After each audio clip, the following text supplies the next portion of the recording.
ദൈവനാമത്തിന് മഹത്വം. നോമ്പിൻ ദിനങ്ങളിൽ 3-ാം ദിവസത്തിലെ വചനധ്യാനത്തിലേക്ക് സ്വാഗതം. ഇന്നത്തെ ധ്യാനത്തിന് ഇരമ്യ പ്രവാചകന്റെ പുസ്തകം 31-ാം അധ്യായം 21-ാം വാക്യം. നിനക്ക് അടയാളങ്ങളെ വയ്ക്കുക, കൈച്ചൂണ്ടികളെ നാട്ടുക, നീ പോയ പെരുവഴി മനസ്സിൽ വച്ചുകൊള്ളുക. ഇസ്രായേൽ കന്യകെ മടങ്ങി വരിക, നിന്റെ ഈ പട്ടണത്തിലേക്ക് തന്നെ മടങ്ങി വരിക. 3 കാര്യങ്ങളാണ് നാം ധ്യാനിക്കുവാനായിട്ട് ഈ വചനത്തിലൂടെ പ്രാർത്ഥനാപൂർവം ആഗ്രഹിക്കുന്നത്. ഒന്ന്, നമ്മെ ആത്മീയ പരാജയത്തിലേക്ക് നയിക്കുന്ന, ആയിരിക്കുന്ന ഇടങ്ങളിൽ നിന്ന് തെറ്റായ ഇടങ്ങളിലേക്കുള്ള അകന്നു പോകലുകളാണ്. ദൈവീകതയിൽ നിന്ന് ജഡീകതയിലേക്കും, വിശുദ്ധിയിൽ നിന്ന് അശുദ്ധിയിലേക്കും, സ്വാതന്ത്ര്യത്തിൽ നിന്ന് അടിമത്തത്തിലേക്കും, ദൈവീകമാകുന്ന നമ്മുടെ സ്വന്തം ഇടങ്ങളിൽ നിന്ന് പ്രവാസത്തിലേക്കും പോകുന്ന ആത്മീയ ജീവിതത്തിലെ പരാജയങ്ങൾ. ഇത് നാം ഈ വായിക്കുന്ന ദൈവവചനത്തിൽ ഇസ്രായേൽ മക്കളുടെ ജീവിതമായി ബന്ധപ്പെട്ട് മാത്രമല്ല, നമ്മുടെ ജീവിതവുമായി ബന്ധപ്പെട്ട് താരതമ്യം ചെയ്ത് പരിശോധിച്ചാൽ നമ്മെയും ഇത് ബാധിക്കുന്നുണ്ട് എന്ന് വ്യക്തമായി മനസ്സിലാക്കുവാനായിട്ട് സാധിക്കും. ദൈവത്തിൽ ആശ്രയിച്ചുകൊണ്ട് ദൈവം ആഗ്രഹിക്കുന്ന പ്രകാരം ജീവിതങ്ങളെ ക്രമപ്പെടുത്തുവാനായി കഴിയാതെ പല വിധത്തിലുള്ള അഡിക്ഷനുകളിലും, പ്രത്യേകിച്ച് ഡിജിറ്റൽ പ്ലാറ്റ്ഫോമുകളുടെ അധീനതയിലും ലഹരി ആസക്തികളിലും തെറ്റായ ബന്ധങ്ങളിലും ജീവിതം നയിക്കുമ്പോൾ, പല ലൗകികതകളിലും ജഡീകതകളിലും നമ്മുടെ മനസ്സ് വ്യാപരിക്കുമ്പോൾ, തീർച്ചയായും നാം ആയിരിക്കേണ്ട ഇടങ്ങളിൽ അല്ല ആയിരിക്കുന്നത് എന്നും, സ്വാതന്ത്ര്യത്തിലല്ല ചില അടിമത്തങ്ങളാണ് നമ്മെ നയിക്കുന്നത് എന്നും വ്യക്തമായി തിരിച്ചറിയുവാനായിട്ട് കഴിയുന്നുണ്ട്. അതുകൊണ്ട് ദൈവത്തിലേക്ക് മടങ്ങി വരുവാനായിട്ട് നാം ഈ വചനധ്യാനത്തിലൂടെ പ്രാർത്ഥനാപൂർവം ശ്രമിക്കുക.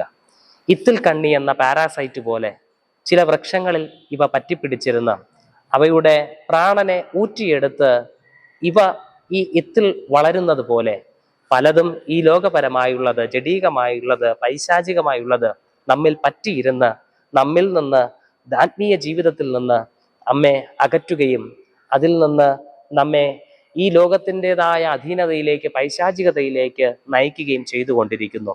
ഇത് തിരിച്ചറിയുകയും ഒരു മടങ്ങി വരവ് പ്രാർത്ഥനാപൂർവം ആഗ്രഹിക്കുകയും ചെയ്യുമ്പോൾ ദൈവം അതിന് നമ്മെ സഹായിക്കും. 2, നാം ധ്യാനിക്കുന്നത് മടങ്ങി വരുവാനായിട്ട് അടയാളങ്ങൾ വയ്ക്കുക എന്നുള്ളതാണ്. നാം സഞ്ചരിക്കുന്ന വഴികളിൽ നമുക്ക് തെറ്റാതെ യാത്ര ചെയ്യുന്നതിന് സഹായിക്കുന്ന ഒത്തിരി അനുഭവങ്ങളുണ്ട്. അതിൽ പ്രധാനപ്പെട്ട കാര്യങ്ങളാണ് അടയാളങ്ങളും ചൂണ്ടുപലകകളും.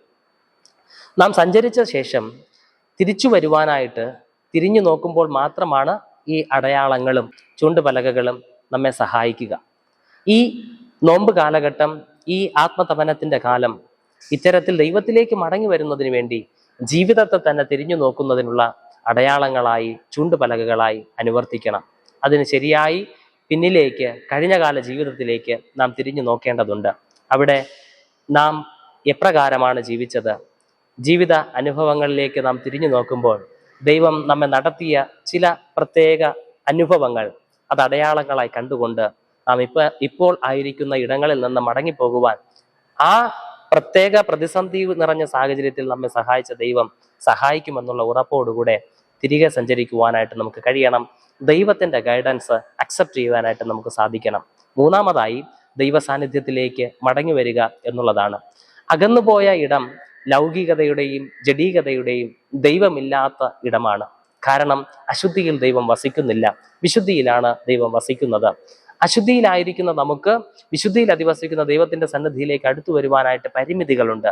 എന്നാൽ യേശുക്രിസ്തുവിന്റെ രക്തത്തിലൂടെ നമ്മുടെ ജീവിതങ്ങൾ കഴുകപ്പെട്ടാൽ, നമ്മുടെ ജീവിത അശുദ്ധികൾ കഴുകപ്പെട്ടാൽ, ക്രിസ്തു യേശുവിലൂടെ ദൈവത്തിലേക്ക് പൂർണ്ണമായ സ്വാതന്ത്ര്യത്തോടെ നമുക്ക് കടന്നു വരുവാനായിട്ട് സാധിക്കും. അതിന് ഈ വചനധ്യാനം നമ്മെ സഹായിക്കട്ടെ. നമുക്ക് ദൈവത്തോട് പ്രാർത്ഥിക്കാം. കരുണാമയനായ കർത്താവേ, അങ്ങയിൽ നിന്ന് ഈ ലോകത്തിന്റെ അശുദ്ധിയിലേക്ക് വഴുതിപ്പോയ ഞങ്ങളെ അവിടുത്തെ കൃപയാൽ മടക്കി വരുത്തണമേ. ഞങ്ങൾക്കത് സ്വതവേ സാധ്യമല്ല, അവിടുത്തെ കൃപയാണല്ലോ അങ്ങിലേക്ക് ഞങ്ങളെ മടക്കി വരുത്തുന്നത്. അതിനായി അവിടുത്തെ കൃപ നൽകുകയും പരിശുദ്ധാത്മാവാകുന്ന സഹായകനെ ദിനംതോറും നൽകി ഞങ്ങളെ ശക്തീകരിക്കുകയും ചെയ്യണമേ. ആമേൻ.